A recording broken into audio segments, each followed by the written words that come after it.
There it is. So, BMXers with dreadlocks is here. Sneezer is here. And Marshall is here. Okay, good.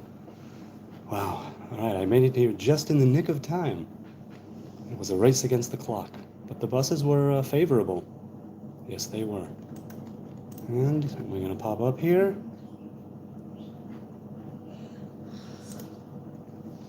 Yeah, right. So the comment you mentioned, battened.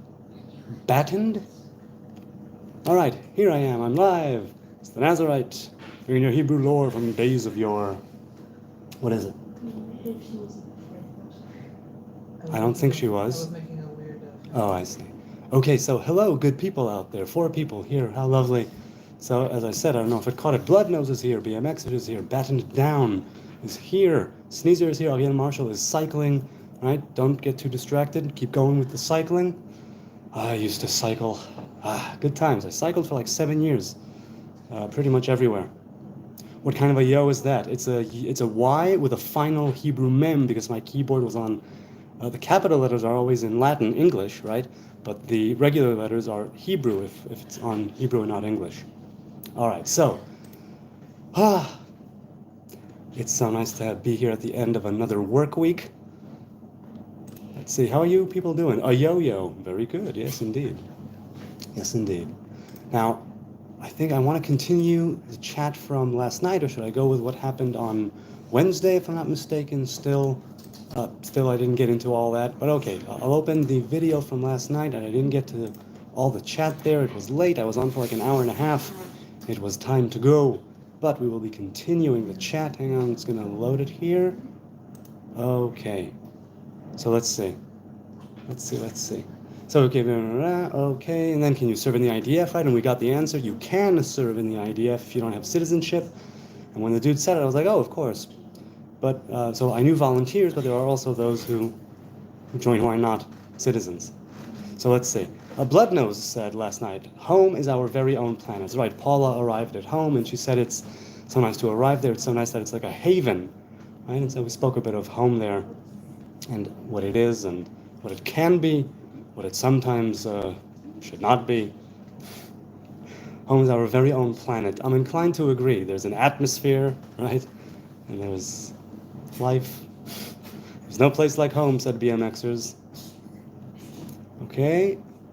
Wait, was that it? I think that was it. Okay, cool. So let's go here. Change my name. Yes.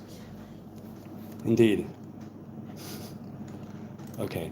So, going back to the chat on Wednesday, or should I go? No, you know what? I'll continue with some of Sneezer's remarks on the previous live streams.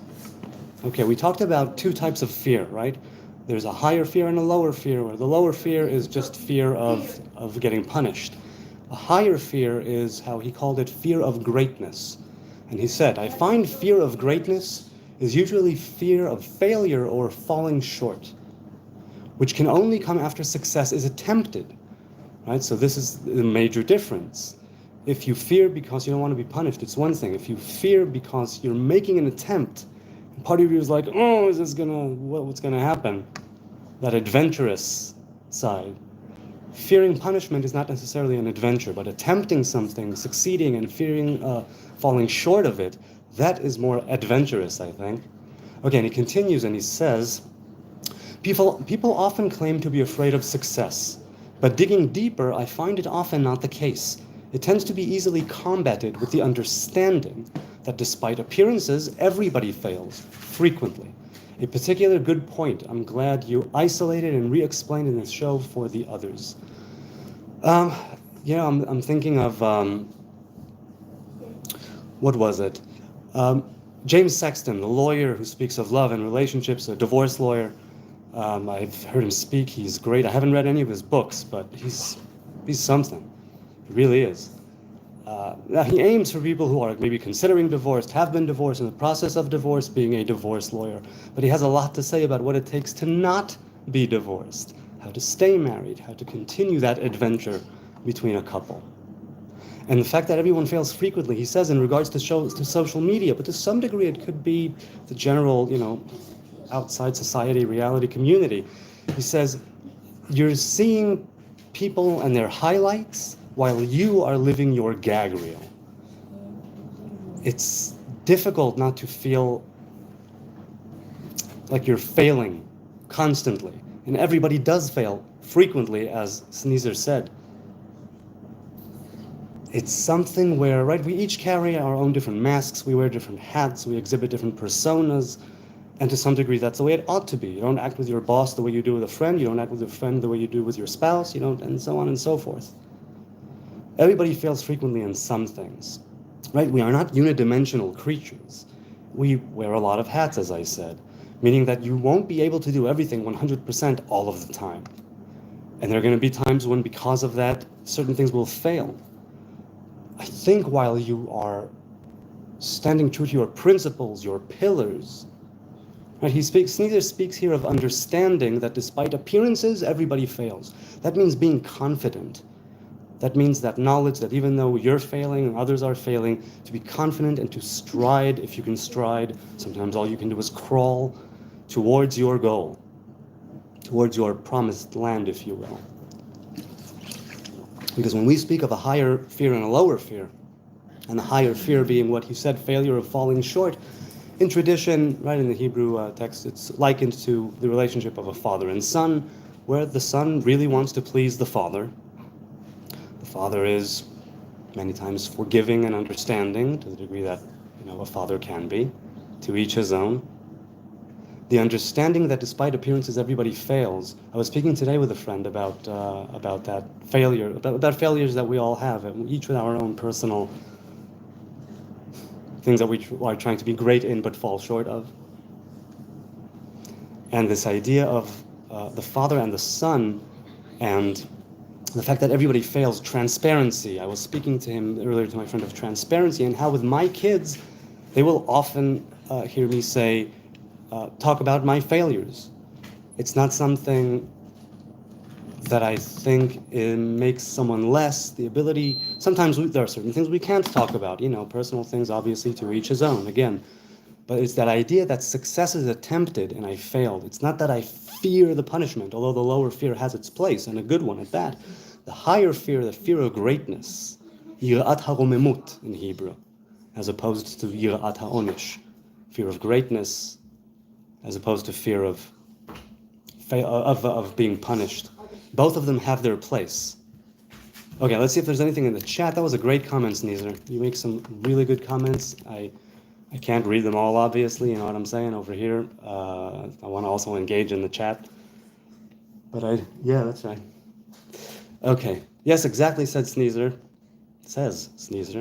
All we can do is keep trying. Right, there's that line, the master has failed more times than the student has even tried. That's what makes a person a master, right? It can be like a technicality thing of 10,000 hours for a skill, but it can also be simply learning from, right? Failure is an experience that can breed wisdom.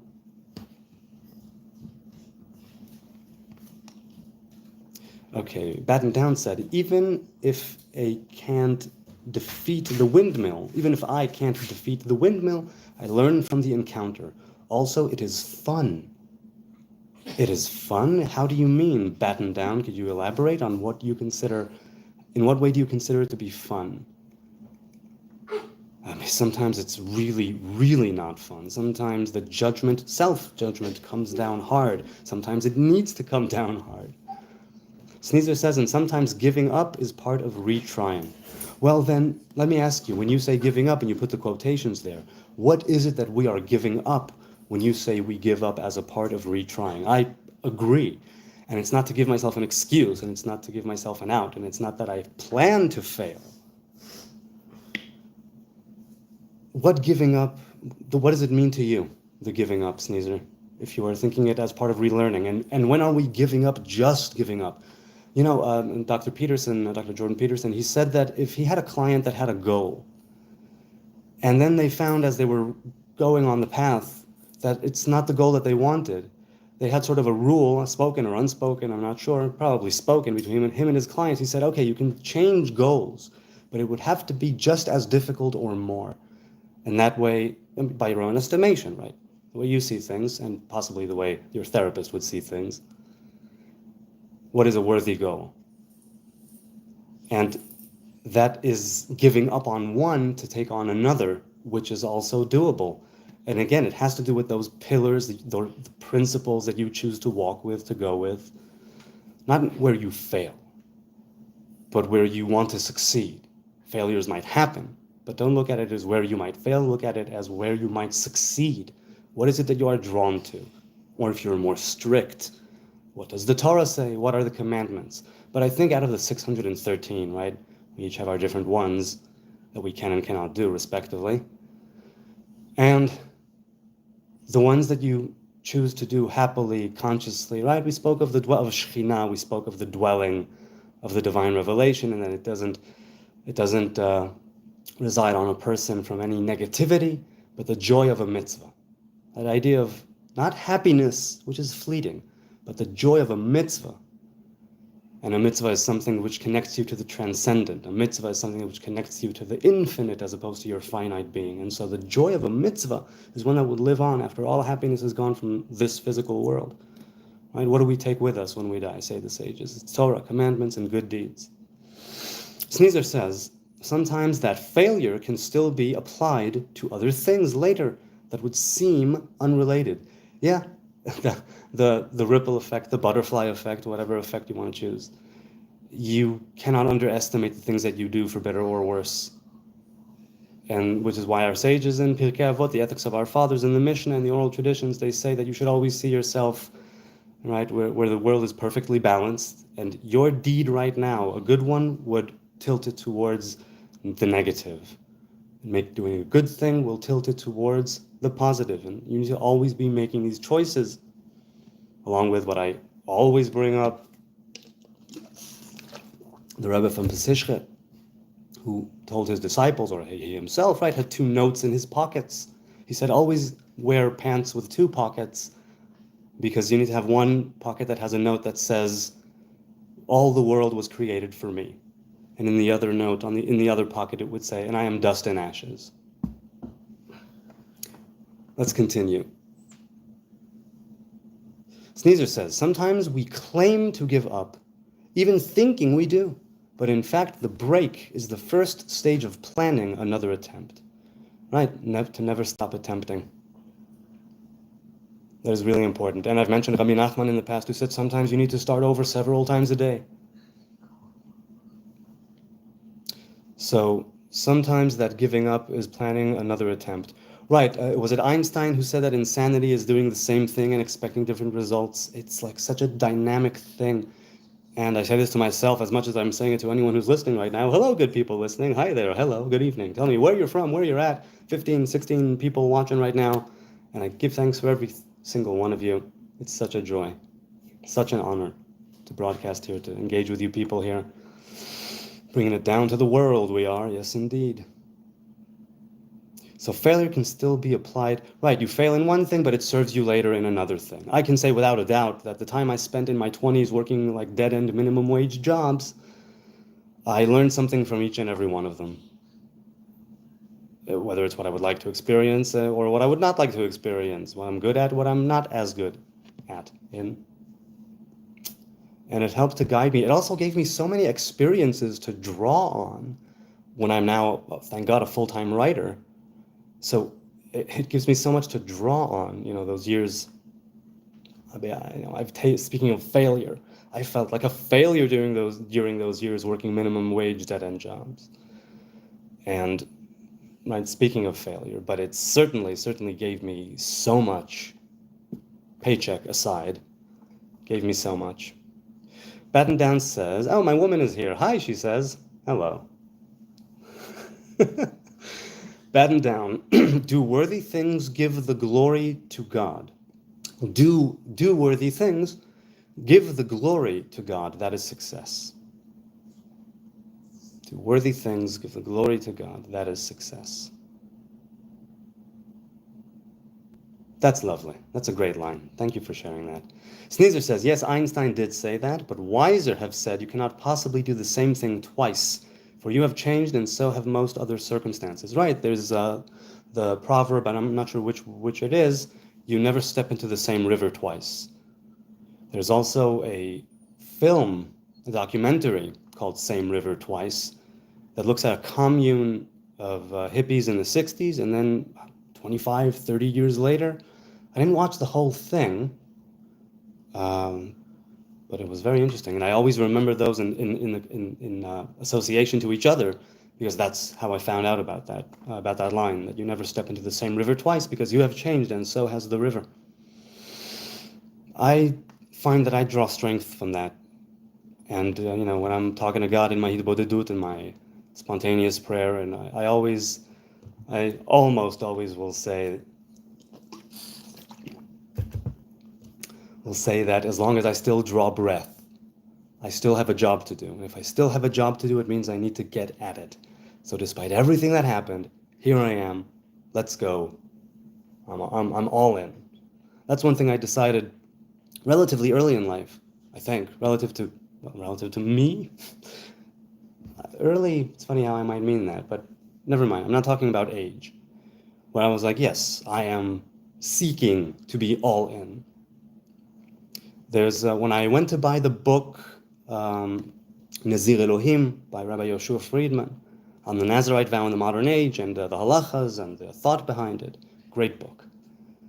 And the guy in the bookshop, so I was meeting with the rabbi shortly, and I stopped at the bookshop in order to buy the book. I was going to do that anyway. And then I sat and spoke with him for about an hour and a half, 2 hours maybe. And the guy at the bookshop, he figured I was a Nazarite because he saw the hair, he saw me picking out that book. I told him I'm going to go speak to the author just now. And he said, so what is it about it? Why did you do it? There are different answers for every Nazarite. He or she have a different answer on why they were called to it. But I told him it's not easy to explain because it's a personal, intimate thing, and there are some things you don't understand unless you're all in. So that's kind of what that reminds me of. You never walk into the same river twice. So go for it. Go all in. It reminds me, says BMXers, of that music video by Seether. I don't know Seether. I'm ignorant. Where people hold up boats or whatever with their faults or conversions on them.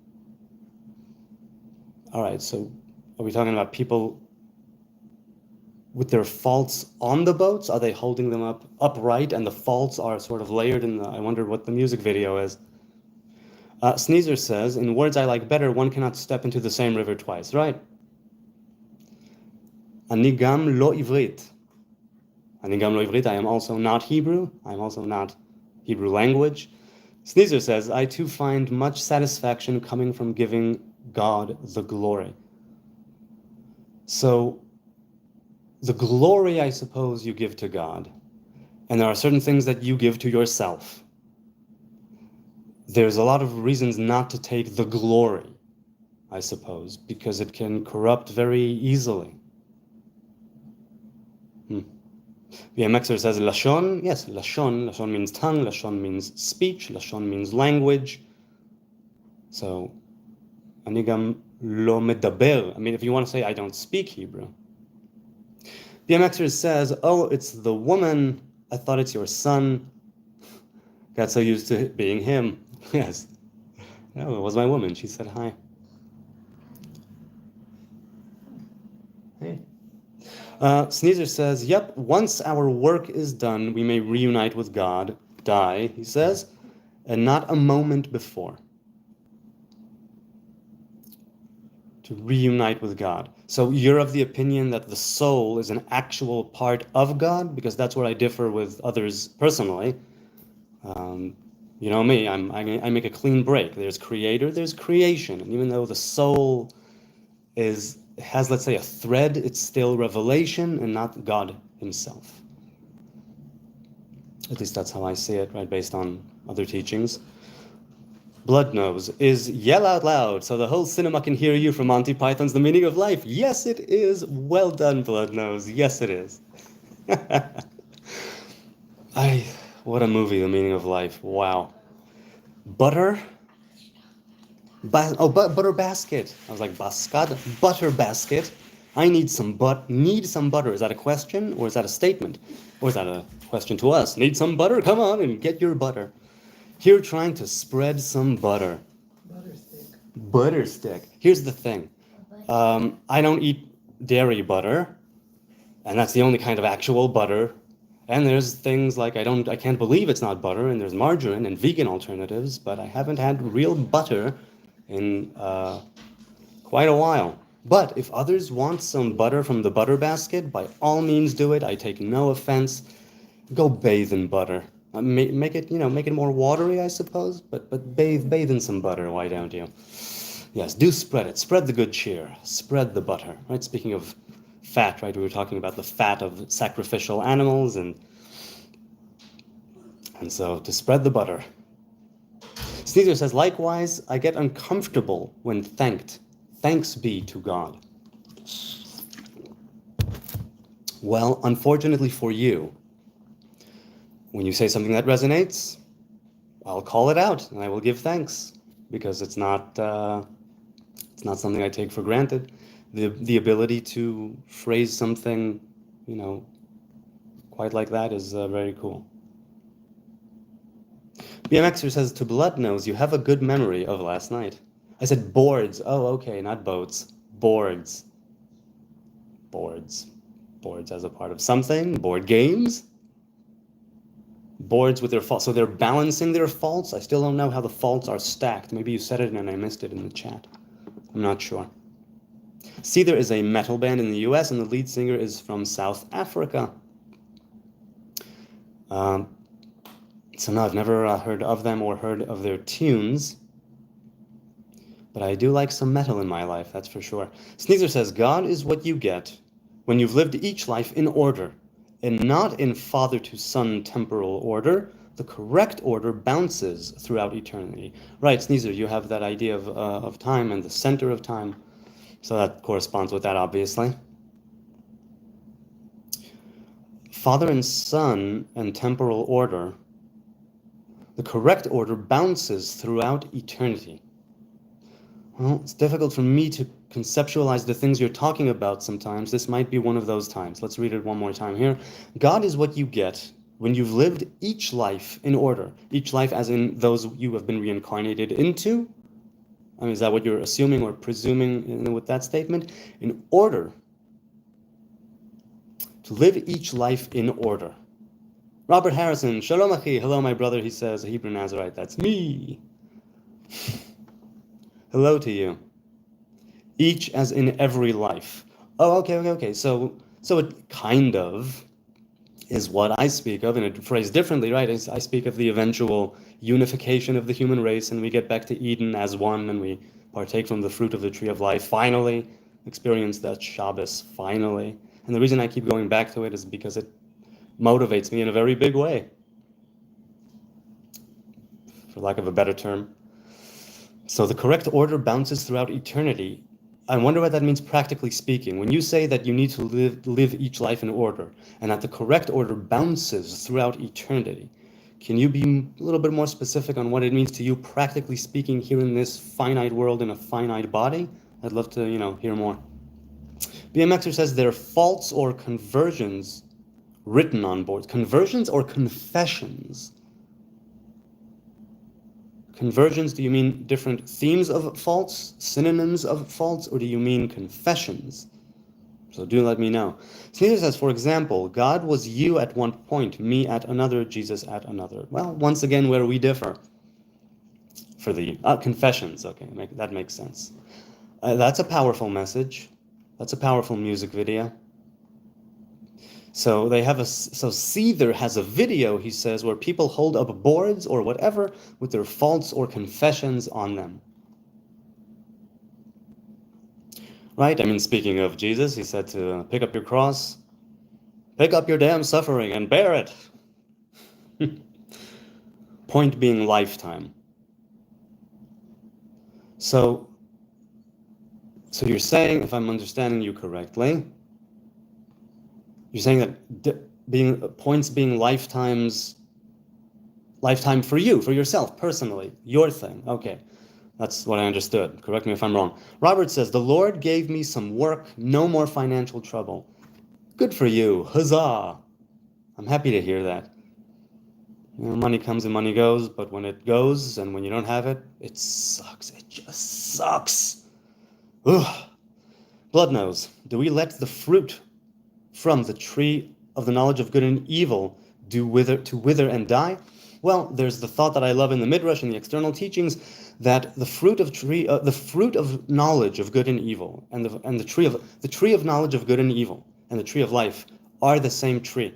On the 6 days of creation, it was good and evil, and on the Shabbat that never happened. Had we gone into it, the seventh day, where we were supposed to partake of the tree of life, then, right, but it never happened, then that tree would transform.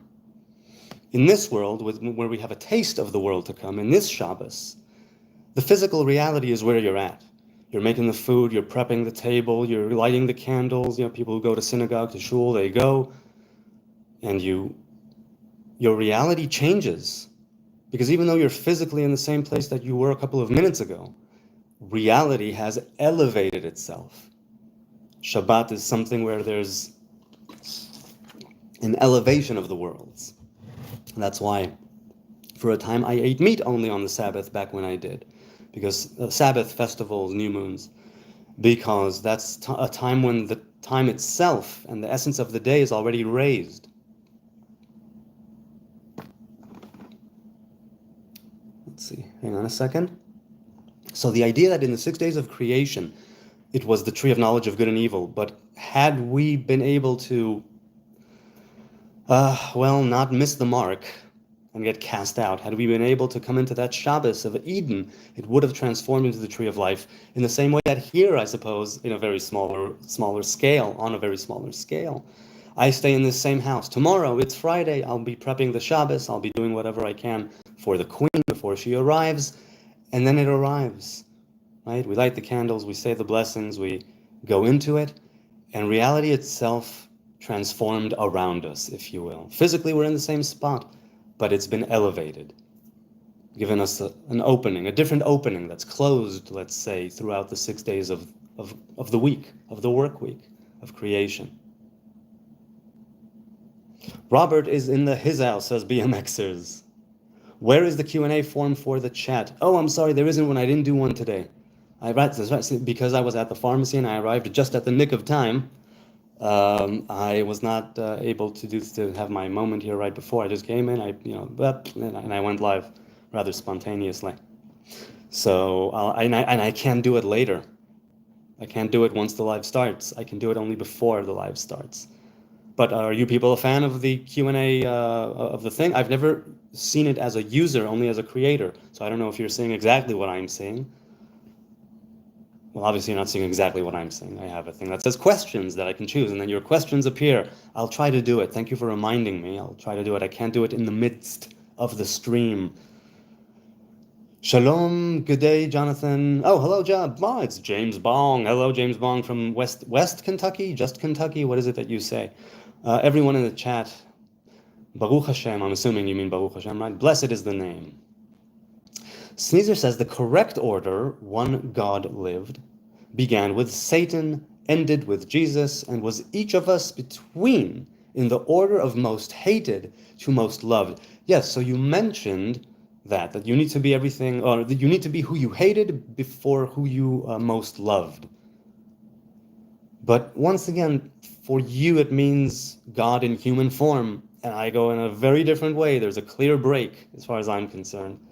So that's where you kind of lose me. But I'm sure those who are followers of Yeshua, or who go more in your path and your way, will be able to get a lot from your contributions to the chat and the comments, for that matter.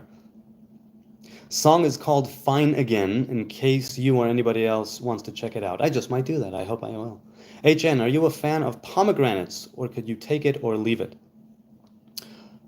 Well, I couldn't take it or leave it. I couldn't leave it because, I have a tree outside, just right outside, and it's a pomegranate tree, so I can't leave it. They're coming whether I want it or not, if if it bears fruit, if God is kind to us. The eating of the pomegranates is something I enjoy. I don't do it very often, but I don't pass it up either when I can. And in the new year, right, the biblical 7th month, the rabbinic 1st month, Rosh Hashanah, Yom Hadin, Day of Judgment, Rosh Hashanah, 2 days, and there is the custom of eating a pomegranate, and since it has many seeds, it's that may our good deeds be plentiful like the seeds of the pomegranate. Right? The pomegranate also has a crown. Reminds you of what you're aiming for. Peace and Coffee says, how do you understand the meaning of the spirit returns to God who gave it? In Kohelet and Ecclesiastes, what is spirit versus soul? If spirit returns to God, where does it go? To heaven? So again, if we're talking about spirit versus soul, that says ruach. There are 5 parts traditionally to the soul, neshama being one of them. Right? It's nefesh, ruach, neshama, chaya yechida, each one corresponding with a different organ or with the aura. And so the ruach is traditionally associated with the heart. The heart stopping, ruach as opposed to nefesh. Ruach is higher, nefesh is lower. Let's put it that way. You can say that in some ways the nefesh is the more animal soul and the ruach is the divine soul. It's not exactly right. I'm paraphrasing a Hasidic teaching, but it still works. And so what goes back to God? I believe that, Eden at this time is a waiting room, as you know, those who follow. And that the soul, reincarnation, no reincarnation, when your job is done and your task is complete, you go back to Eden to wait with the others for partaking of the fruit of the tree of life. Our sages say a lot about what goes on there, and there's also a higher Eden and a lower Eden. So that matters too. Everything is very neat and precise. Everything is split, right, in those divine realms, and the connections between the sefirot is just so. Right? 10 and not 9, 10 and not 11. So as for what spirit versus soul, I know what it means sort of traditionally, but I can't precisely tell you if the spirit returns to God, where does it go? I can't precisely tell you that. I don't know enough about the nuances between ruach and neshama, to at least not on the spot, to address that in a way that I would like to address that. So I'm sorry, I don't know. As for spontaneously, without prior knowledge, let's say, or knowledge that I haven't learned enough to retain, so how do I understand it? I'll go spontaneously.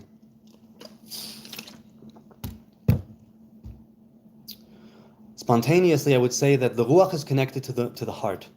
The neshama, soul, spirit connected to the heart, soul connected to the mind and the brain.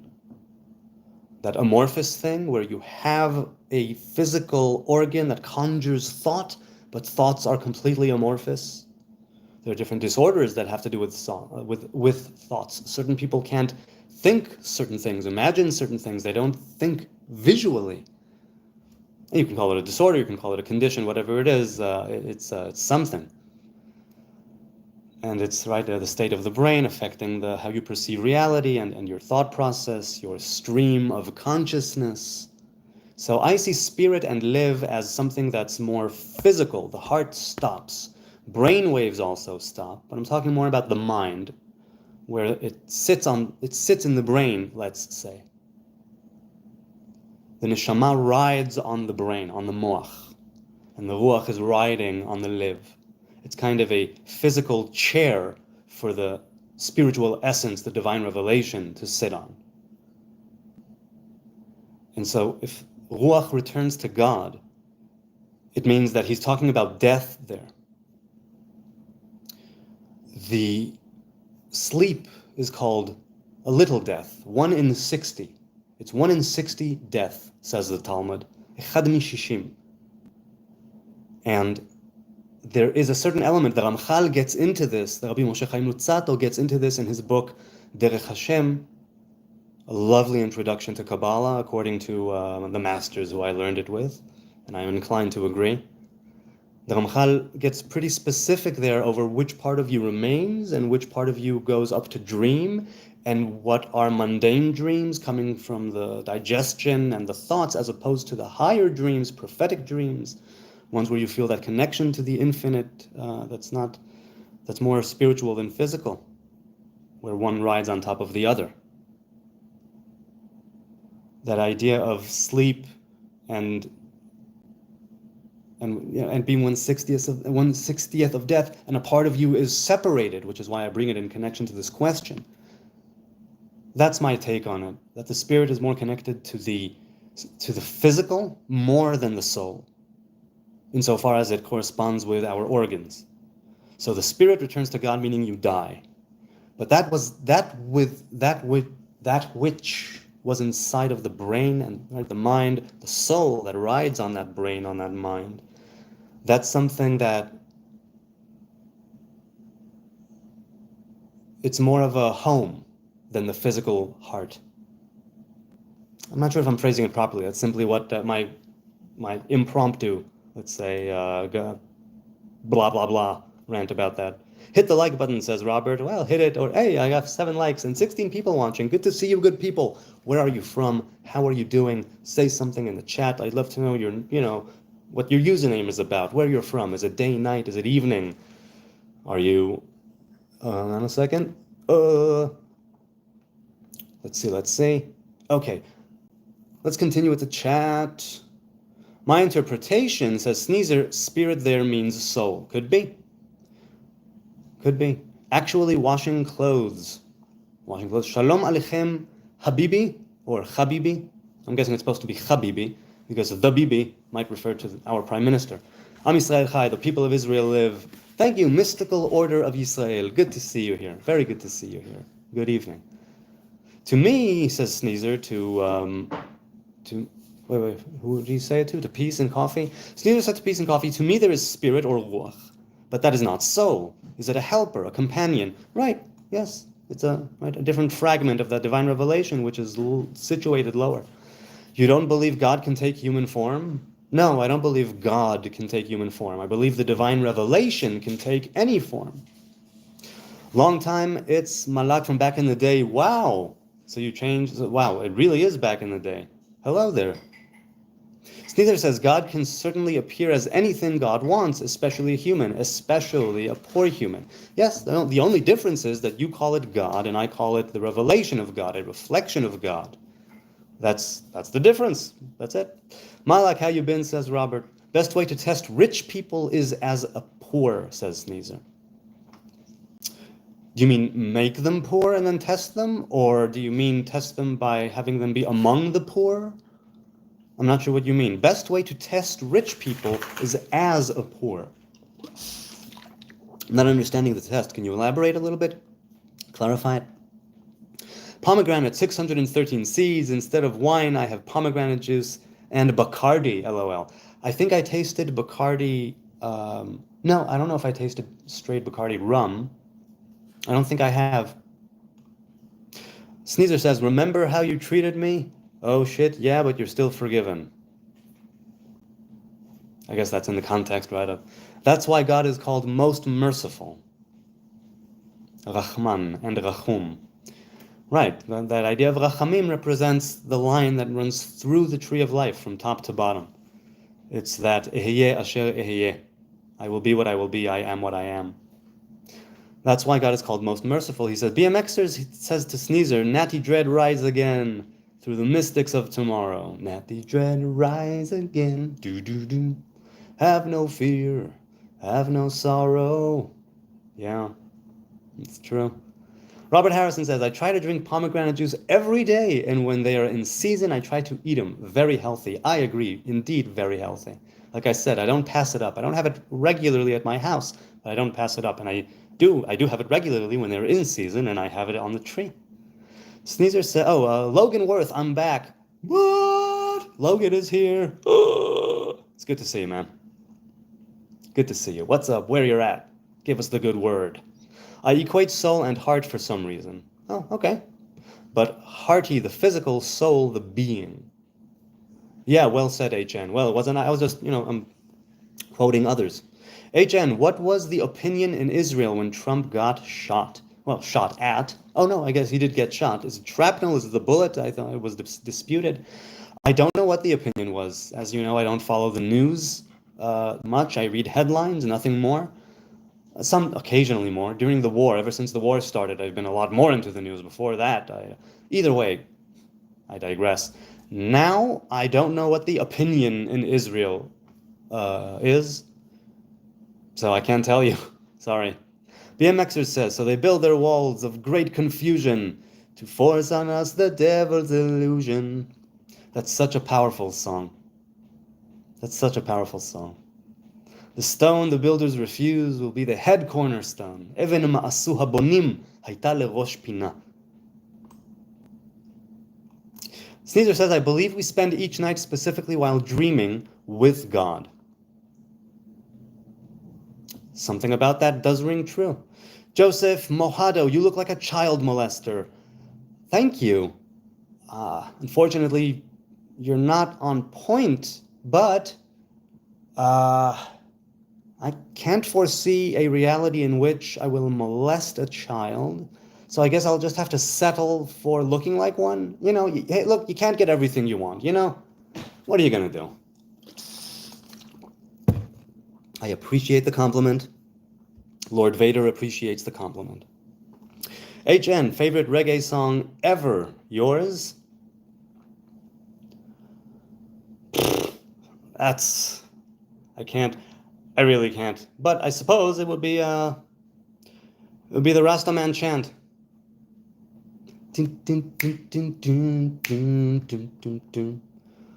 Yeah, I think that's what it would be. Everything is a blessing from God, even our faults, says James Bond. We must learn from it all. I concur.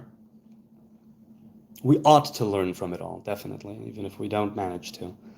Sneezer says to Joseph, oh, come now, his mustache isn't nearly so short.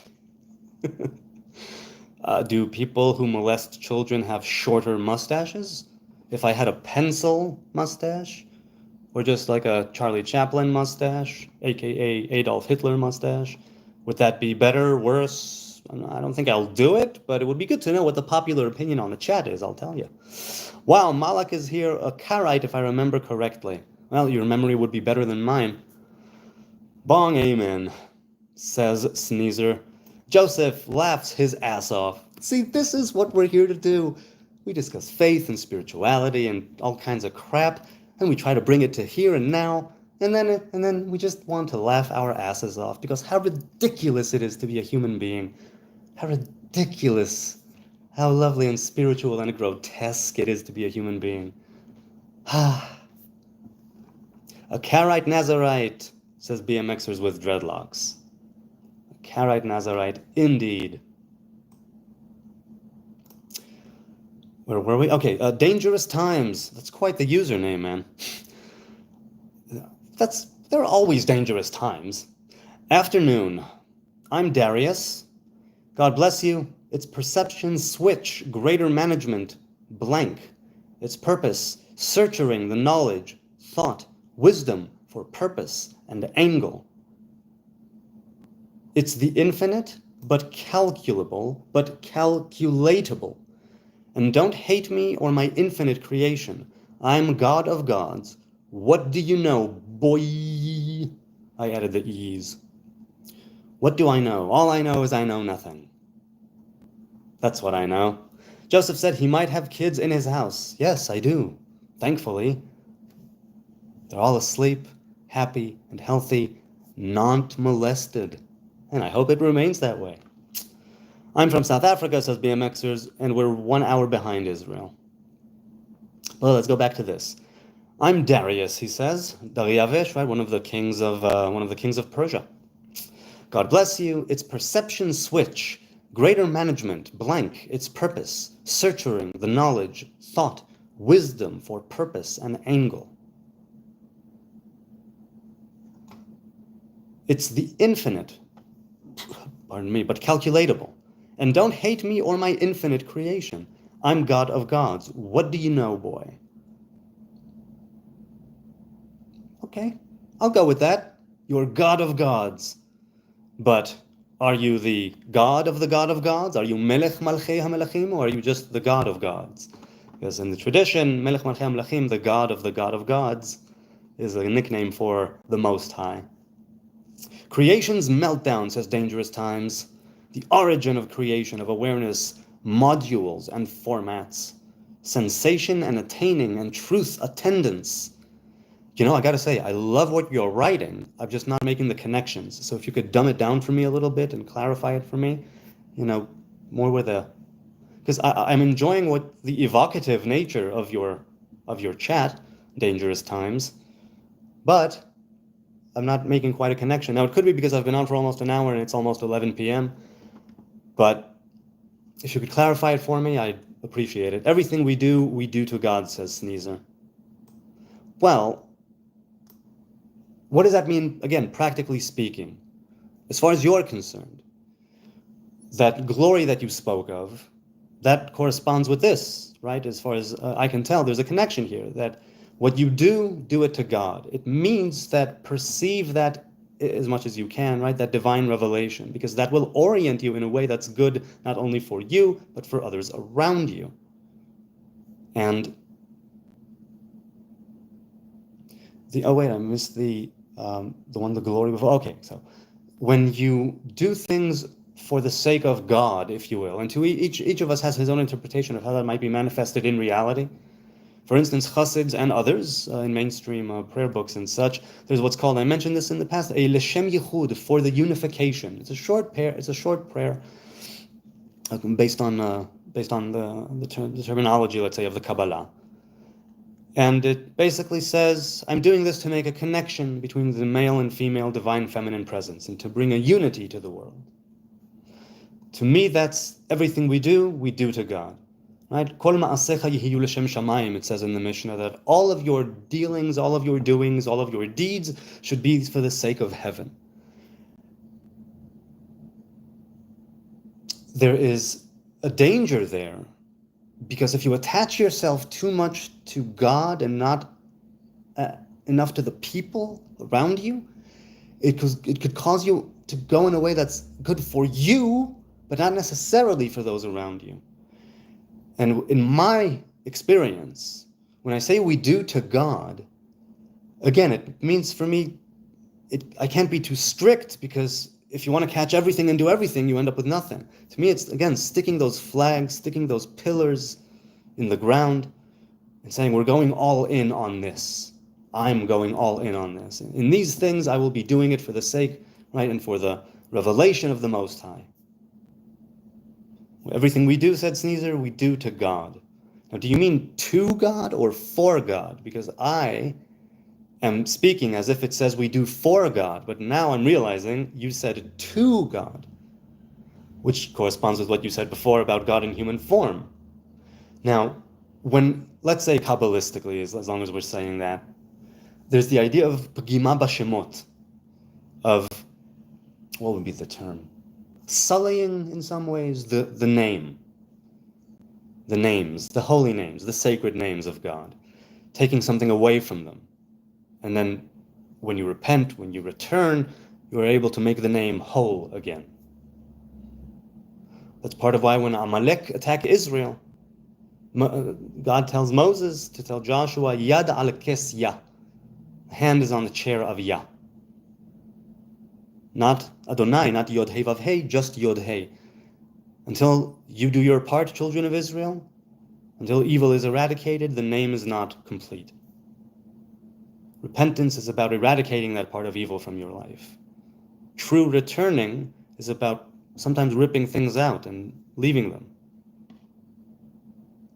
So when everything we do to God, to me it means that it's to the image of God that we can be. We get closer to it, we get further away from it, but that's what we're aiming for, to be manifesting in our life, in our physical life, that image of God that we are meant to be. Right? Each and every one of us with our own task, our own mission, our own unique revelation. And in that sense, we are the ones who carry those names when we act and when we speak and when we do dealings in everyday life. Because God's name and the different divine revelations which come into creation on a regular basis right? Hours, days, weeks, months, and so on. We interact with those names. The Kabbalists have times when they meditate on specific names, which change by the hour according to 24 hours, with Shem Adnut, Aleph Daled Nun Yod. Same as with the months, which have a specific name that's attached to them, a specific Yod He Vav He in different punctuation. The names and the times, right? Time and space and the holy names, they manifest here through this image of God that we are meant to be, and through creation. And when we do things that are wrong, when we transgress, when we miss the mark, when we sin, when we fall short, when we fail, when we crash and burn, there is something about that sacred name that is holding creation itself together. We do harm, let's say. We don't do harm, but we take something away from those names and from how they are revealed in the world. And when we repent, we fill them again. They are a whole name, a complete name once again.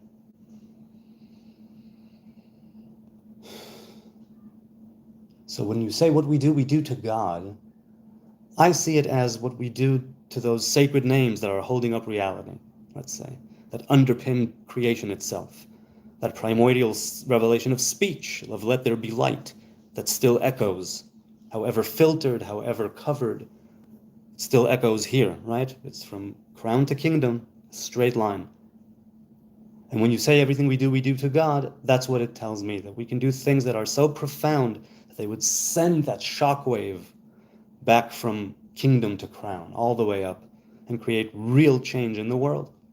So if we go with that idea of everything we do to God, whether you mean it because there's God in human form according to you, or whether it's the blah, blah, blah that I just did, what I associated with that line, I think it would be a good thing to try and do your thing, take your other selves, past, present, and future, and those around you also into consideration. It's good to have a solipsistic sort of streak or edge about oneself, but, and I am the same way.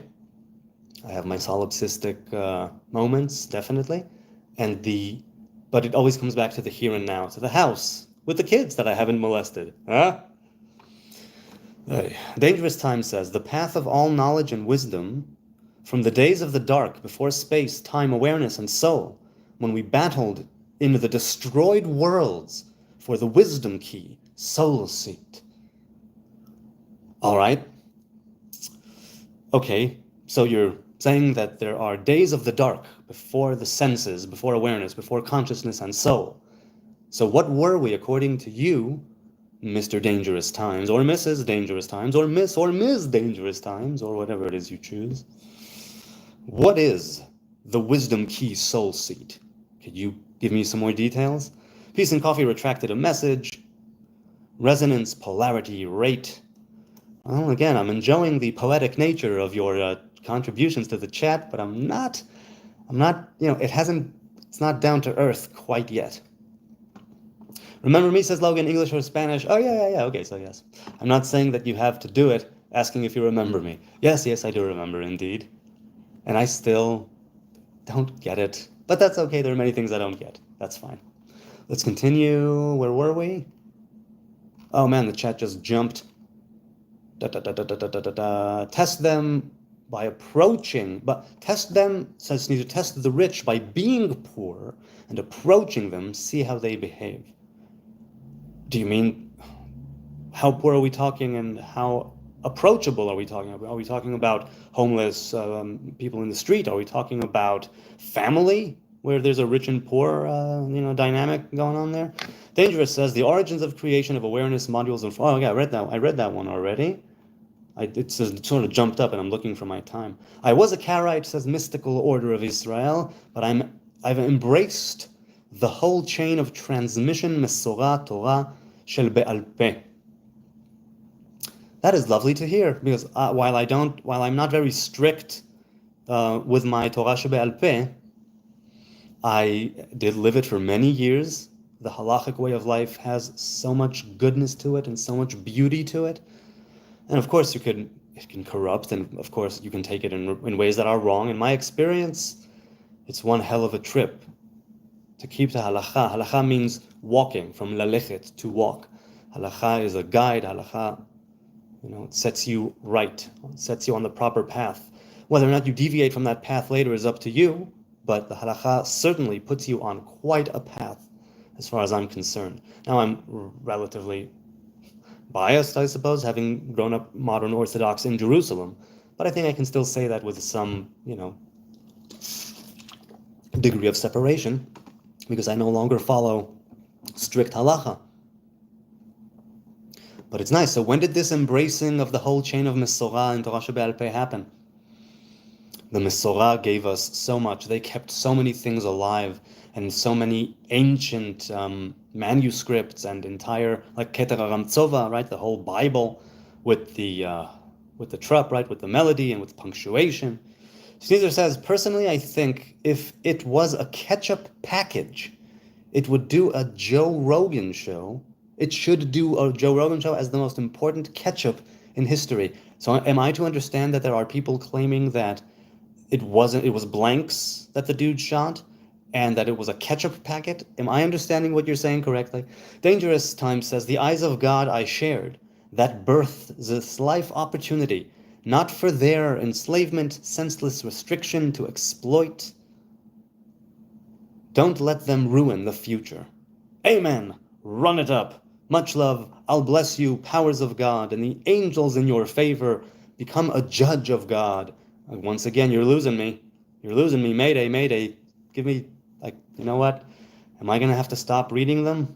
Maybe I'll just read them with my eyes, because I'm just not making, I don't know, maybe it's because it's late and I need a narrative. I don't need a narrative. I just need it to, I appreciate the poetic of your contributions to the chat. That's it right now, man. Yair Pinto, CBN Israel. Okay.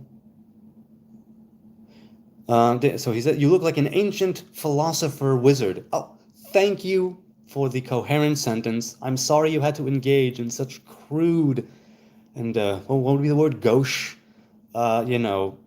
strings of letters and words. Thank you. I appreciate it. You may have meant it as a compliment. You may have not. But either way, thank you. I appreciate it. There was one person who I got to know over the years, and he stopped me on the street pretty much. He didn't stop me. He turned to me in the street. I was passing by. We were in the vicinity of each other, and he says, "You look like the archetypal Israelite warrior." To which I smiled and responded, "I'm not, but I would, that's definitely what I'm going for." Bloodnose says, HN is the best dad in the galaxy. Far from it. I fail every single day. But I appreciate the vote of confidence and the sentiment. And no, come on, I can't outdo Vader. He's the best dad in the galaxy.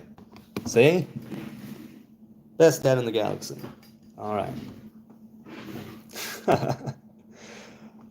Dangerous Times. You're a pure, perfect model of the ideology and invasion meant of God. Not sure what you mean. Not sure what you mean. James Bong, LOL, you took that troll for a ride, man. Robert Baruch Hashem. Sneezer says there is a certain feature known as a pedo stash. Oh, I've heard the term. I wouldn't know which one it is. I think it's more like a pencil mustache. Malak, by the way, it's little Andre. Let's see. It's absolutely insane to assume I know the truth. I know the truth? Okay. Robert said it's absolutely insane to assume you know the truth. I don't know if it's insane. We all have our believies, as Louis C.K. says, and I do believe them.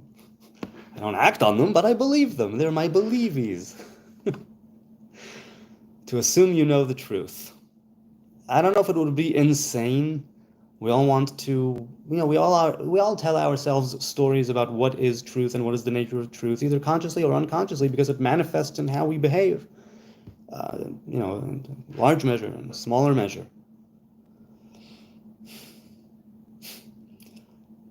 I think it's also not insane, but I don't speak in absolutes personally, and to assume you know the truth is one hell of a thing. It's like I can know what I'm aiming at. To know that that's the absolute truth, that's part of the adventure for me. But like I said in previous live streams, that there came a point in my early 20s, no, not even my early 20s, I was 19 or so, when I was in my spontaneous prayer in my hitbodedut at the forest outside the yeshiva. And I said to God, that's it. I'm done. I won't be asking you for any signs. And this wasn't like after a period of time when I was asking for signs. I simply came to the understanding that that's it. I'm ready to go all in. Let's go all in.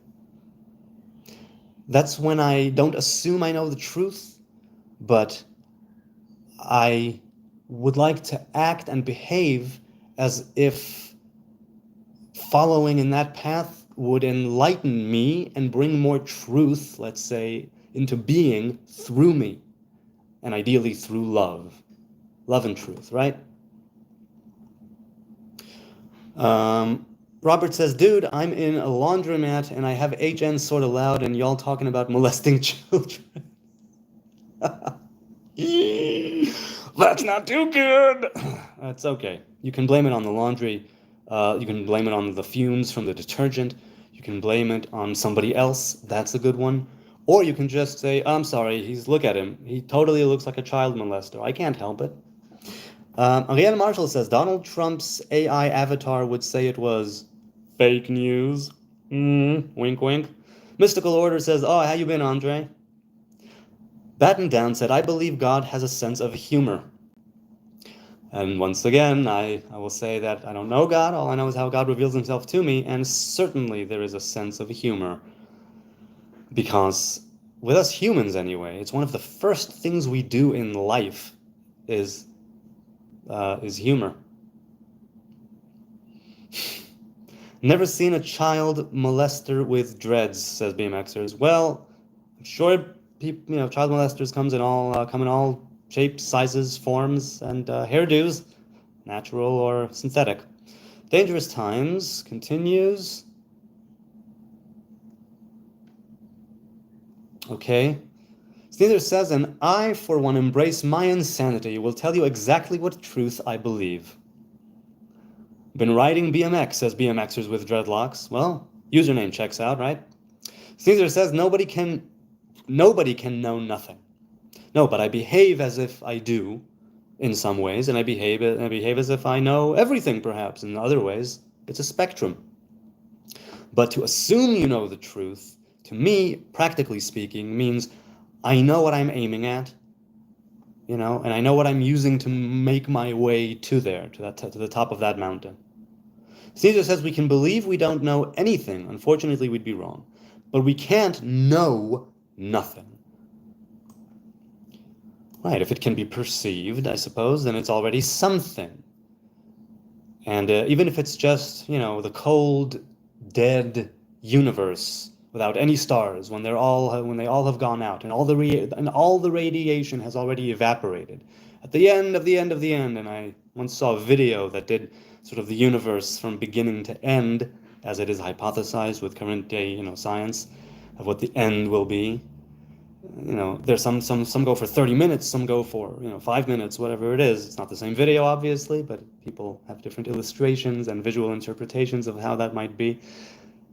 That cold, dead, empty space, even that is something. And you're right when we say we can't know nothing, like we can't know Ein Sof, right? That without end. Ein Sof is one of the names of the Most High God in more in Kabbalistic terms. Right? We are finite, and that is the infinite Ein Sof. That with the unending. Although that would be Ein Sofi. So no, nobody can know nothing, but it's better sometimes to pretend, or maybe not pretend, but to go with it as if you don't know. I think there's an invitation there. We all have our principles. We all have the things we believe, the hills we would die on. But nobody can know nothing is correct. I'll go with that. Since a few months ago, anyway, says BMXers the Malak, we can believe we don't know anything. Well, wait, I said that already. Sorry. You guys noticed none of the women joined the chat. Well, if there are women, and according to the analytics, there are, I wonder.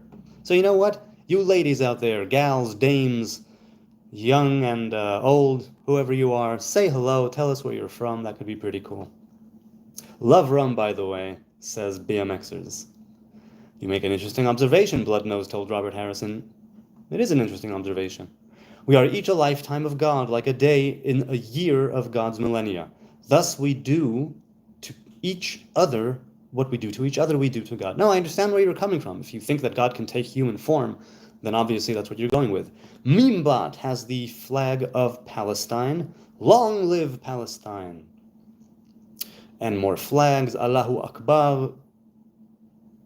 God is greater, is greatest. Not gonna talk about the war. Hey, we're not gonna talk about the war. Yeah, because I don't want to talk about the war right now. Justice for Palestine. I agree. Hamas should be kicked out of there. And there should be justice for the innocent Gazans who are not fighting and who do not support Hamas. And while they may have not the mouth to say it out loud because of the situation in which they're in, I still think that there are plenty of innocent and good people in Gaza, and they should be free of Hamas. And long may they live, aside Israel, in a peaceful resolution, side by side, worshiping God and trying to do right by our fellow man. That would be better justice, in my opinion, than what I might perceive your justice is, because from the river to the sea, that is actual genocide. Okay. Peace and Coffee says, BMXers, isn't Buddhism against female spiritual leaders, hence the absence thereof? What do you mean? There are Buddhist nuns. So how would that be the case?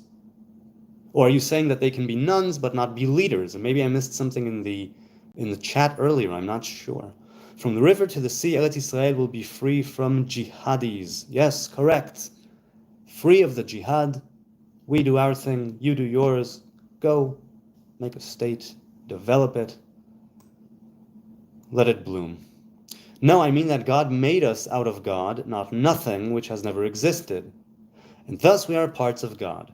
What we do to each other, we do to God. Okay, so once again, that's that very famous break of mine that I keep referencing, because it's one that I definitely, that's how I behave anyway, that's how I think of it. Again, based on different teachings.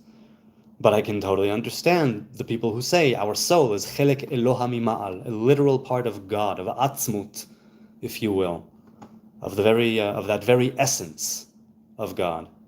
Chelek Eloha mima'al, a part of God above. Or more specifically, I guess we do to parts of God. Okay, so, I understand what you mean, even though I disagree on the, and I don't exactly see it as splitting hairs because it's a pretty fundamental difference. So you'll forgive me if I keep saying that it's something I did get behind at some point, but I am not now. But I can totally understand the thought process behind it, and it's also a good way to live. Keeps you cautious, right? Keeps you humble, and humility is the key to all good traits. BMXer says, Sneezer, you can't know everything about everything. My mother. There's Hal, who is it? Sirowitz? Hal Sirowitz, the poet. He has the Mother Said collection of poems, and I even wrote one poem based on that book. So let's see. Bloodnose says, the killing of innocents in this war causes me to despair. I understand, and that's why I stay away from the graphic, visual, gory reality. It's enough to be living through it. It's enough to be living through it. My God. I had a crazy dream last night, Robert says. Hey, if you want to share, go for it. I'd love to hear a crazy dream. I fully agree, says Sneezer to BMXers. However, you can know the underlying patterns of all things. Yes, on that we agree. Alhamdulillah, says BMXers. Hey, Pro Central CC is here again. Oh, what happened? It just disappeared? Where did it go? Oh, here it is. Okay. Wait, that's not, the chat just jumped once again. I'll have to find where I was. Here we are. I didn't truly follow what you got from it, but I'll agree. From various perspectives, it still encourages good. How I know it's not from Satan, LOL. I understand if you're talking about the adversary, right? Satan literally means adversary in Hebrew. It still encourages good, right? So on that we can agree. Blood nose, says Batten Down. Which war, LOL? Sneezer says, with the rich and poor, I was trying to say God tests rich people as a homeless person. Oh, I understand what you mean now. I understand what you mean. Okay, that makes more sense now. Okay. Lots of flags. It's kind of hard to stand before the judge, homeless person you didn't recognize, says Sneezer, and say you were good. So I'm just curious, if there is a visual representation of the judgment after you die or at the end of days, whichever one you perceive to be the case here, would you be confronted with the very same people to which you were good and bad? Meaning, if you say that there's God appearing incarnate in a homeless person, and you didn't recognize him, and then that person judges you, in your mind's eye, is it the visual of that very same homeless person? And does it shift from one transgression or sin to the other? A failure at a test, temporary or not as temporary? More flags. Yep, you got it. My roommate, for one, is trolling the ketchup theory. All right. Terrain pull up. Right, that's right. That reminds me of Mission Impossible. Is it 2? Terrain pull up when they crash into the mountain. That's the opening scene. You know, you're calling me Dimitri. You really shouldn't. BMXer says, Robert, I wanted to use that one earlier. Okay, so again, I'm missing a few things in the chat. Well, you know, it's a dialogue between them, I suppose. So I'll just plow right ahead here.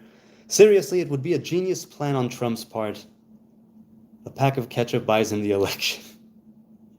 BMXer says, Palestine is everywhere. Do you mean everywhere all over the globe? That it's all Palestine? Some people might get on board with that. James Bong, you can always go for rabbi. What do you mean you can always go for rabbi? What? Don't get that. Can you clarify? Go for rabbi. You mean me to be ordained as a rabbi? Not my thing. Sneezer says, let him spread awareness as he'll see we are not enemies. Let him spread awareness, says Sneezer. As he'll see we are not enemies. Are you talking about Satan? Or are you talking about the Satan? Who are you talking about here? I'm not sure. Beliefs are not insane, but needed. Assuming them true is insanity. Okay. So Sneezer says beliefs are a base to build theology and philosophy from. Okay, I'm inclined to agree with that. And you need to make a distinction many times between, if you can, between what is it that you are, let's say, jailed in, conceptions and beliefs that you feel beholden to, and which are ones that you acquire for yourself. Where's the conflict between them? Which ones can you extricate yourself from? So needing them, assuming them true is insanity. Beliefs in and of themselves, says Sneezer, are not insane, but assuming that they're true is insanity. He says beliefs are needed. Okay, but you know, there's like a refrain, right? Moshe emet v'torato emet. Moses is true, or is truth, and his Torah is truth, right? And the Torah which he taught is truth. Truth corresponds to the middle of the tree of life, to Tiferet, to the torso, to the male divine revelation. And the name Israel as opposed to Jacob. And the idea of truth is something that while you may not know all of it, because you're still just the groom, you're still just the male, you're not the father yet. That's a higher level of divine revelation, of male revelation. And there, when you are in that midah, in that attribute of truth, of emet, it's once again on the line that runs from kingdom to crown, from crown to kingdom, and from kingdom to crown. And it's the one associated more closely with this world and the senses, as opposed to the 3 higher revelations, the 3 higher emanations, the higher sfirot. So the idea of beliefs not being insane but needed, and assuming them true is insanity, there is something to that, because the reason why emet is emet in Hebrew is because it's Aleph Mem Taf, which is the beginning, middle, and end of the 22 Hebrew letters.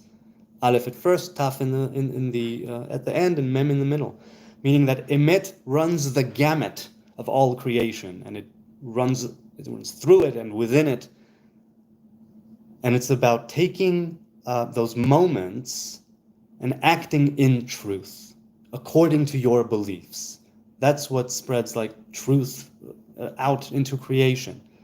You act according to those truths, and it shifts. And this is why I mention Tiferet. This is why I mention the male divine revelation not being a father yet, but being only a groom, or a son, but not a father, because that it shifts between the right hand and the left hand. It comes to a consensus of some kind in the center, running down the tree of life from crown to kingdom. But on the left and the right are divine revelations corresponding with the right hand and the left hand, the right thigh and the left thigh, the hand that is giving, the thigh that steps forward, the leg that steps forward, or the hand that pushes away, the left hand, and the thigh which, when you get back on your heels, let's say. And because it shifts, because Tiferet is influenced by the two sfirot above it, right? Chesed and Gvura, the right hand and the left hand, kindness and judgment, or let's go with that. It means that there's always a shift going on in Tiferet, and that's partly why Emet is running through the entire alphabet, Aleph Mem Tav, and because you're still not higher, you're still in a lower sort of place that has to do more with this world. To assume they're true is insanity.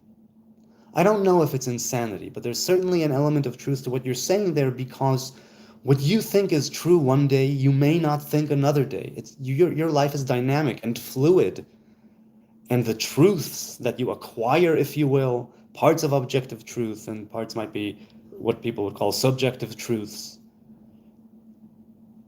If it comes to you through suffering, you learn from it. If it comes from you through love, you can learn from it, and it changes something about you.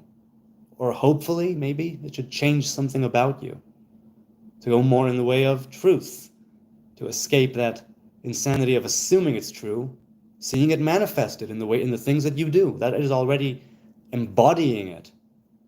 To assume it's true in a mind that might change, right? In a torso, let's say the Tiferet, that's influenced by the left and the right hand, to have like a freeze frame of that and say, that is the truth, I'm going only with that.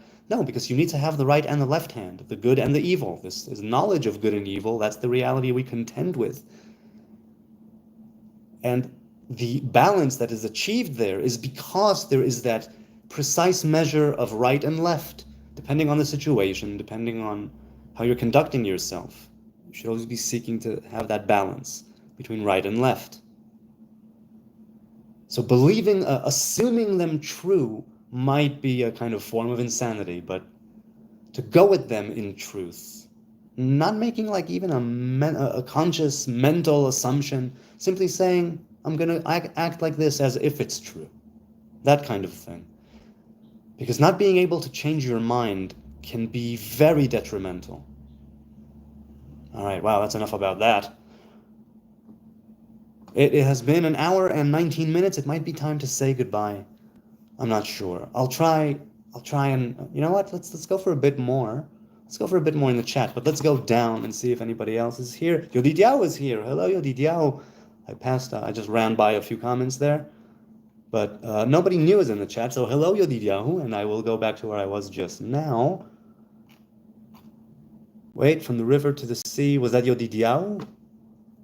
Hold on a sec. From the river to the sea isn't a Likud idea? Wait, hold on. I wasn't there. I was on top of that.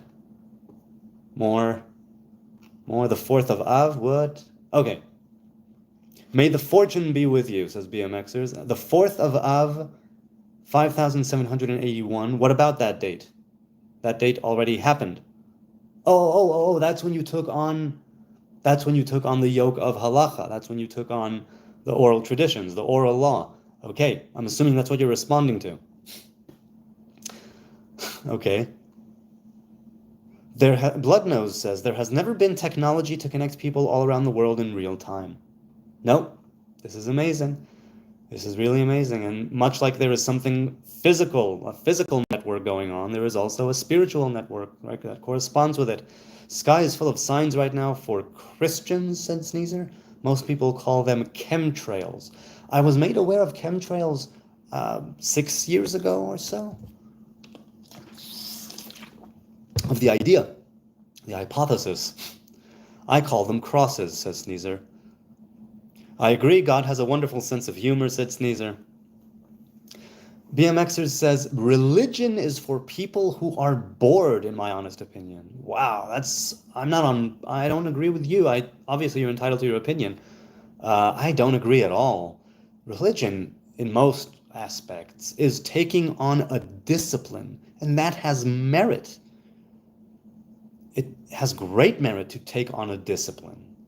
Right? What does Jeremiah say in Lamentations? In Eicha tov la gever ki yisa ol b'ne'orav. It's good for a man to carry a yoke in his youth. I know, as somebody who was born into Orthodox Judaism, and because of that, you take my ideas and thoughts and words with a grain of hummus.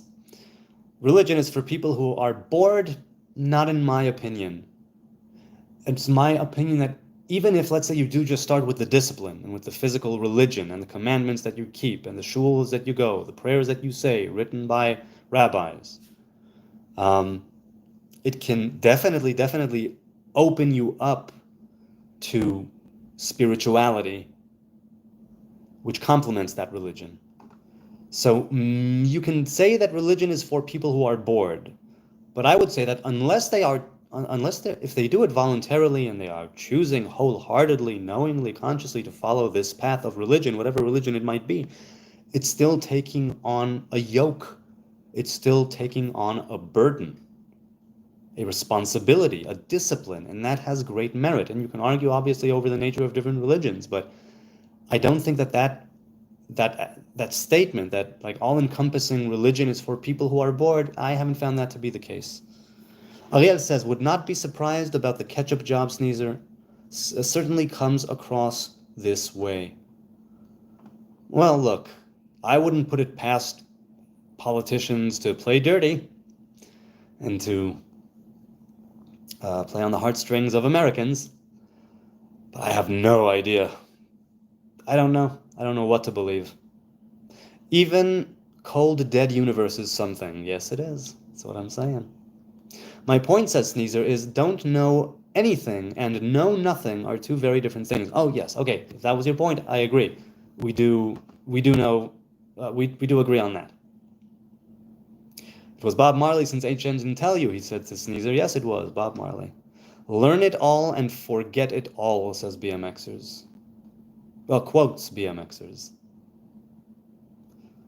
Sneezer says, no, it's not genocide. There is lots of other place for Israeli who don't want to live in Palestine.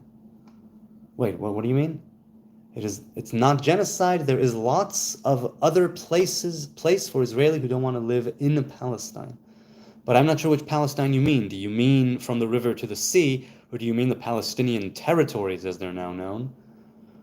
From the river to the sea isn't a Likud idea? No, as far as I know, it's based on the Hamas charter, the previous one, not the current one, but maybe it's also in the current one, where I'm paraphrasing since I read it many years ago. From the river to the sea, it will be under the rule of Islam. That's what I think it refers to in that context. There is a Palestinian state. It's called Jordan. Yes, Jordan was also part of the Palestinian mandate, the British mandate of Palestine, and in that regard, it certainly is. It's that part of Palestine given to the Hashemite kingdom.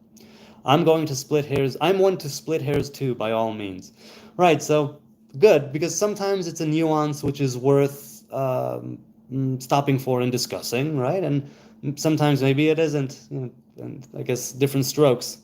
Certain things I feel, well, anyway. The way is before but the way is before you. Why can't people see it? Says battened down. The way is before you. Why can't people see it? Well, look, we keep ourselves blind to many things, each with our own things, with what irks us, with what bugs us, things we know that we did, things we know we ought to do and are procrastinating, afraid, insecure. Why can't people see it? Let's put it this way. When I got my call, let's say, to the Nazarite vow, it was very, very unequivocal. It was very, I can totally see how this is the path I'm supposed to be following. And I was aiming, though I didn't know I was aiming towards the Nazarite vow. In the years preceding me taking the vow, I was aiming at the very same life that I am now living to a great degree. Obviously, I'm still fraught with failure and pieces of me that are not good. But I think that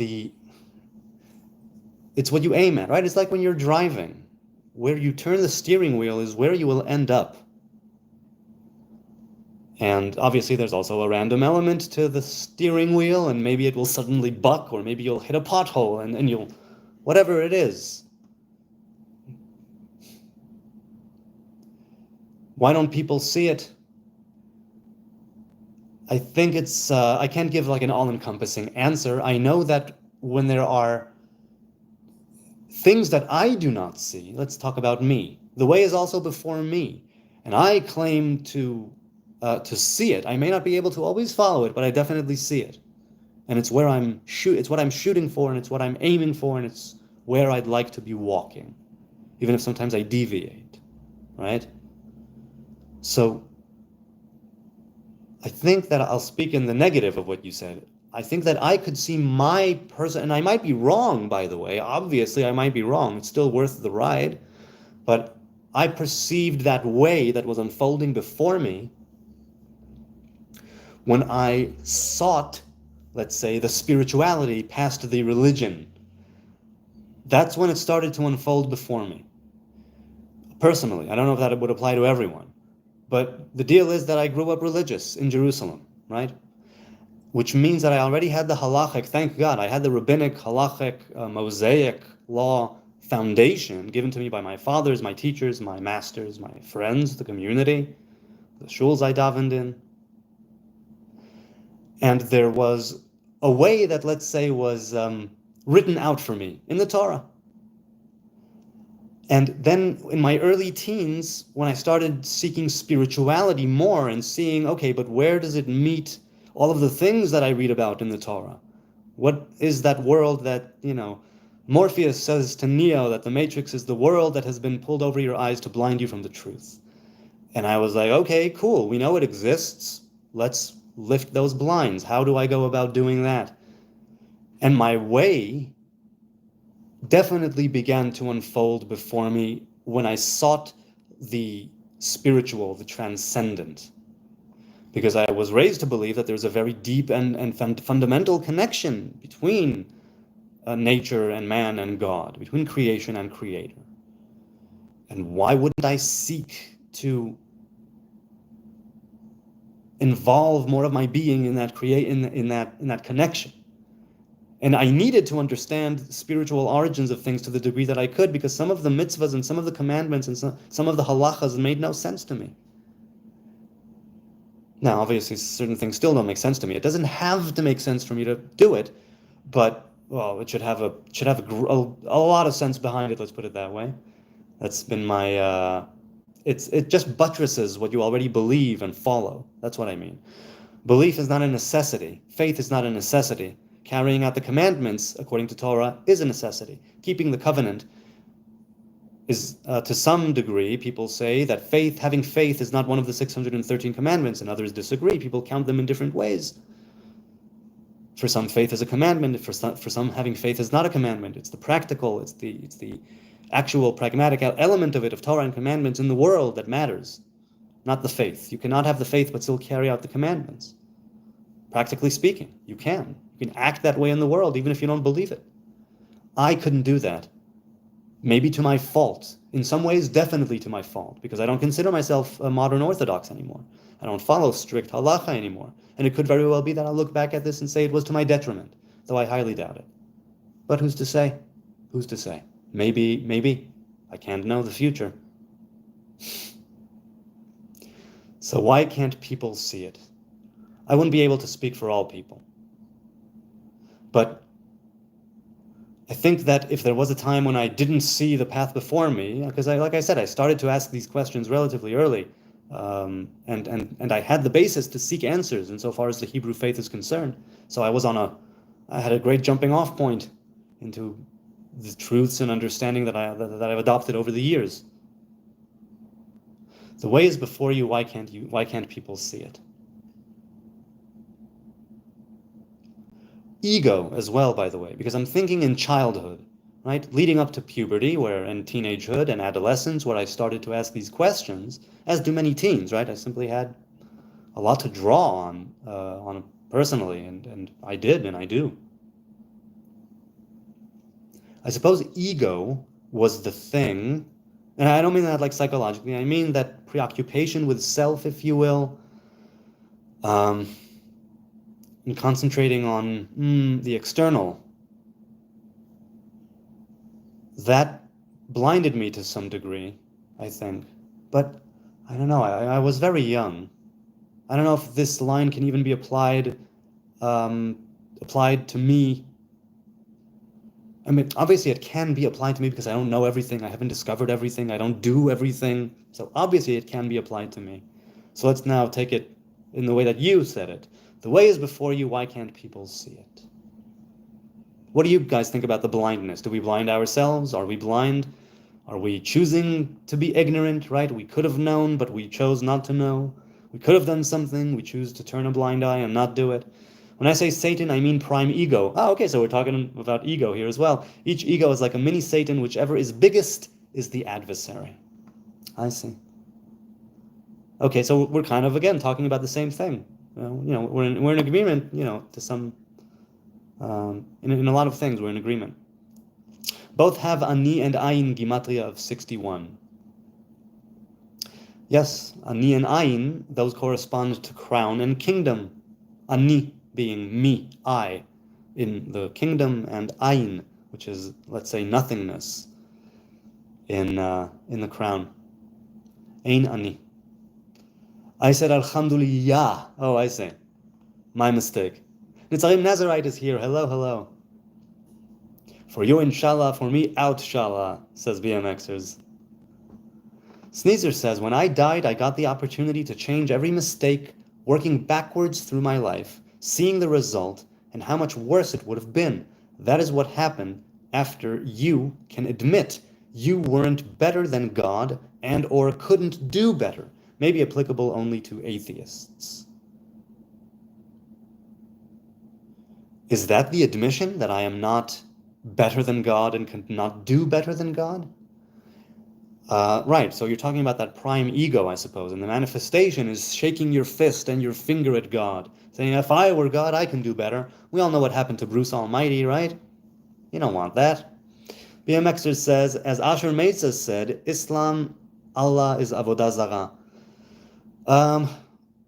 Yes, some scholars and rabbis do hold to that opinion. I don't know enough about Islam and its technicalities, its nuances, to be able to say whether it's foreign worship or idol worship. I don't think it's idol worship because they don't have idols either, but foreign worship, right? Avodat Zarah, not Avodat Elilim, Avodat Zarah, foreign worship. So there's worshiping a false god, and there's worshiping the Hebrew God in a false way, in a foreign way. Though it's important to make that distinction between worshiping a false god and worshiping God falsely. That's not the same thing. What's up, Yodidiao, said Robert. Allah was literally one of the Arab idols. Oh, so back when there were idols, one of them was Allah? Well, look, in the same way, the Torah, let's say, borrows the names of Canaanite deities and others, so, and I mean, makes them, let's say, kosher, right, and gives them the Hebrew spin. So now it's not a god, but it's part of the revelation of God. Allah was literally one of the Arab idols. Interesting. I didn't know that. I wonder if that's true. Do you have a source? I'd love to. Can you give me a source? I'd love to know. Obviously, you can identify parts of the created separately from the creator, but to believe that the created is separate from, not part of the creator, is not monotheism from my perspective. Well, monotheism, if I'm not mistaken, is literally belief in one. Belief in oneness, belief in one God. I believe in one God, but I don't know God. I believe, right, that there is a creator. I don't know anything about him. I don't know anything about him. Wait, hang on a second. No, okay. I don't know anything about him, but I get to know him through revelation. Right? We talked about embracing the king. You're embracing the clothing, and you're embracing the skin, and you're right, and the rest of the body, and and the essence which is within. But you don't actually touch that essence with your hug. It's external, but you're still, for all intents and purposes, you're embracing the king. But why is it not monotheism from your perspective? I would love to know. Again, Marshall says, this does not mean that I personally think that one should blindly trust the created and treat it exactly like the creator. No, that didn't come off from what you were saying. Definitely not. Mystical Order of Israel says the religion of Islam is Avodah Zarah, according to Rishonim, Ibn Ezra of blessed memory. Right, and he would know. He lived in a under Muslim rule.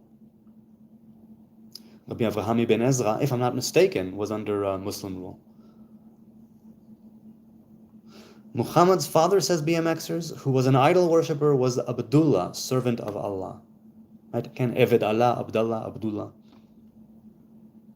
See, there's a lot. There's so much I don't know.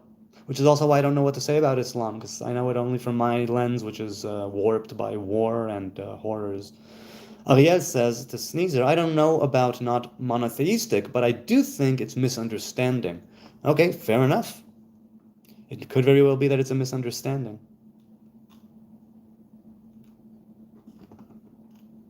Oh, wait, I lost my place again. It keeps on. Oh, wow, that's a lot of chat. Well, come on. Here we go. I'm where I was now. Yes. I think the deepest understanding... Oh, wait. Did I miss something? Certainly shared by many, said Sneezer. That misunderstanding is certainly shared by many who believe in a deity, not understanding the nature of a deity. Okay, yes, so I am that. At least for now.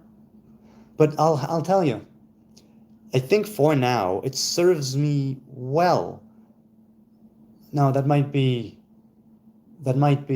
condescending or too egocentric or too egotistical. I think that having that separation, it has its benefits. It has its benefits, at least for me. Let's put it that way. I think the deepest understanding, says Sneezer, humanity finds, is that we are all connected to everything, especially God. The deepest understanding is that we are all connected. I'm inclined to agree. Such as God is that connection and more. Okay, yeah. So, God, I say revelations of God, but I definitely agree with what you're with the spirit of what you're saying, right? If not the letter. Breaking news, Bob Newhart has died. The comedian? Or is it, yes, Bob, wait, am I confusing two different Bobs? Am I confusing two different Bobs? Hang on, I'm going to Google this quickly. Bob Newhart. Yes, the comedian. Okay, that's what I figured. Oh, wait, I lost my spot. No, here I am. Wow. Well,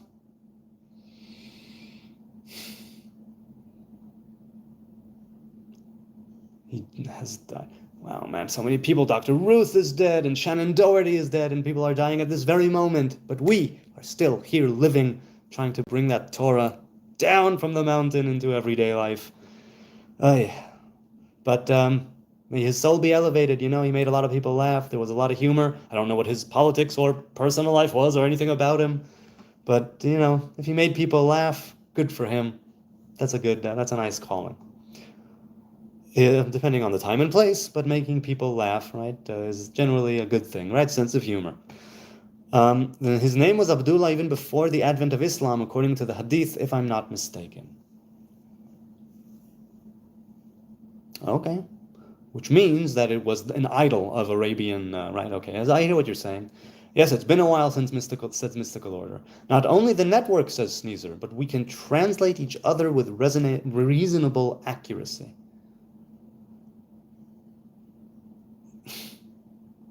Reasonable accuracy, that is highly subjective, isn't it? Isn't that too subjective to know whether or not you're getting someone with accuracy?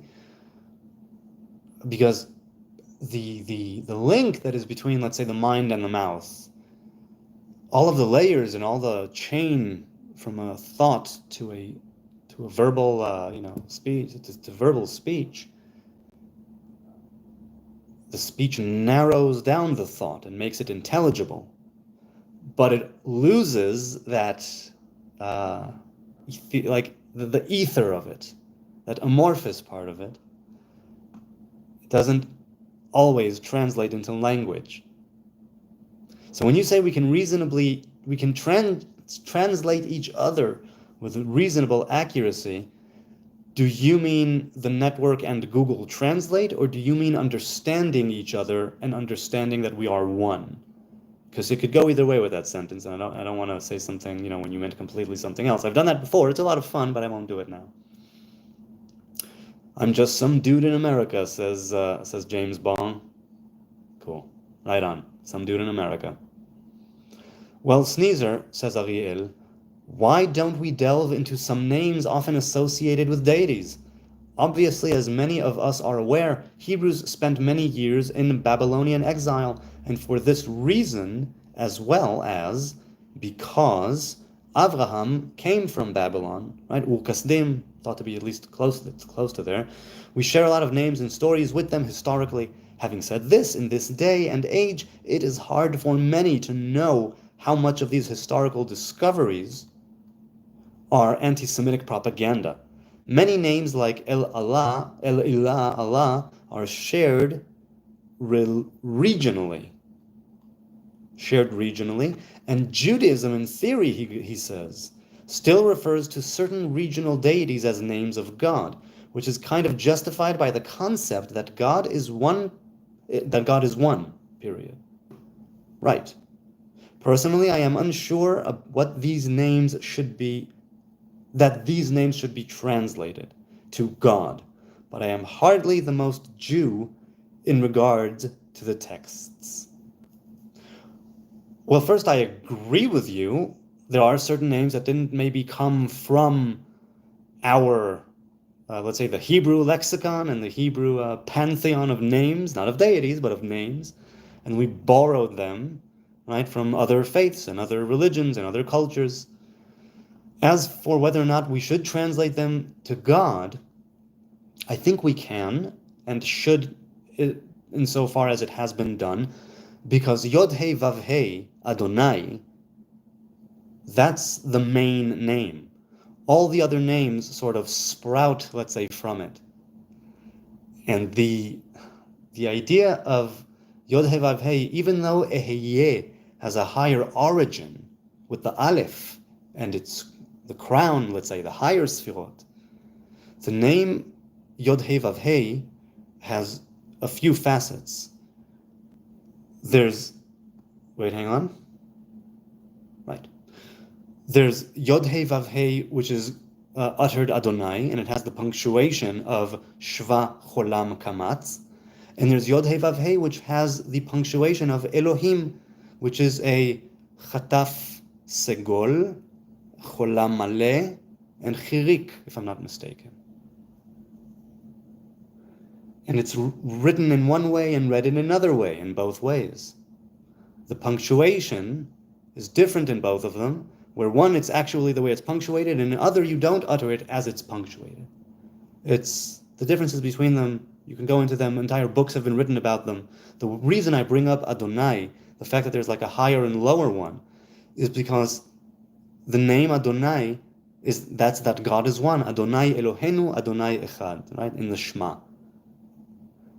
And so the lower deities which we borrowed, I think in that sense it's okay that those who came before us, I wouldn't venture to do so now, but those who came before us did it with certain names. So even though it might be problematic in origin, I don't see a problem with it because eventually it's not God, it's revelations of God, it's names of God, it's ways of connecting and making a connection with the Most High. Which means that it was done, then it's done. My voice is starting to go. Look at that. I've been on for an hour and 45 minutes. Todaleya. Thank God. I give thanks to Yah. I think I am going to say goodbye now. I see there's still a lot of text to go through here. It'll have to wait maybe tomorrow, maybe Saturday night, maybe Sunday. God only knows. God only knows if I'll be here tomorrow. So, thank you, Yodidiao. Thank you, Bat It Down. Thank you, Sneezer. Thank you, Ariel. Thank you, BMXers. Thank you, James Bong. Thank you, Mystical Order of Israel. It's so nice to see you again, even if it's under a different username. Bloodnose. So much fun. Robert Harrison, if I haven't mentioned Robert. Who are the trolls? The Memebot and Pro Central CC. Thank you for being here and spamming us with your flags and your callings of, your callings. This has been so good, so lovely. I love doing this. I love engaging with you good people. I don't know how long I'll be able to keep up the Sunday through Thursday, but I'm loving it. It's been 5 weeks already, I think, that I've been doing this, and it's so nice and so good to be broadcasting regularly again. It's so much fun, and I appreciate every single sub, every single like, every single thing where you press the heart thing here that's floating now on top. You see the floaty hearts? Those are reactions. Thank you for each and every reaction. Whether you choose to contribute or not, obviously up to you. If you wish to engage in the comments after this is done, go for it. What did you have to say? How was your day? If you want to DM me, Hebrew Nazarite across the board, enlighten me, give me questions. Let's have a dialogue if you're interested. Because I don't have all the answers, let's be very clear about that, but I enjoy contemplating the questions. And was there anything else? I don't think so. So thank you all. This has been lovely. Laila Tov. Wait. Okay. I'll continue the chat tomorrow. Good night. Good night from Jerusalem. Parting is such sweet sorrow. And I shall say good night till it be morrow. Let's have a good one. If I don't see you, good Shabbos.